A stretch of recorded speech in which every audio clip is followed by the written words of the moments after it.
সকালে বিছানা থেকে উঠে কাজ শুরু করে রাতে লাইট অফ করা পর্যন্ত একগাদা ব্যস্ততা, আর এটার মানেই হলো সংসার। আমরা সবাই মনে করি রোবটের মতো প্রত্যেকটি দিন ওই তো ঘুম থেকে উঠে ঘর গোছানো, ঘর ঝাড় দেওয়া, ঘর মোছা, রান্না করা, এটাই হলো আমাদের জীবন। কিন্তু সত্যি কথা বলতে এই ছোট ছোট কাজগুলোর মধ্যে লুকিয়ে থাকে অনেক ভালোবাসা। নিজের প্রিয় মানুষটার জন্য কিছু রান্না করা, কিংবা ওই এক কাপ চা করে দেওয়া, কিংবা ওই প্রিয় মানুষটির জন্য ঘর গুছিয়ে রাখে যে শান্তি, সে শান্তি কিন্তু বাইরের কোনো কিছুতেই পাওয়া যায় না। সংসারটা কিন্তু আমাদের নিখুঁত কোনো জায়গা নয়, তবে আমরা সুন্দর করে তোলার চেষ্টা করি। এই সংসারের কাজ কিন্তু কখনোই শেষ হয় না।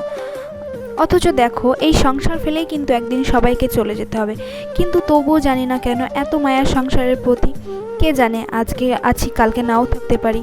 তবে এই যে সংসার সংসার করে যাই, এটা যতদিন বেঁচে আছি ততদিনই থাকবে আমাদের মনে হয়।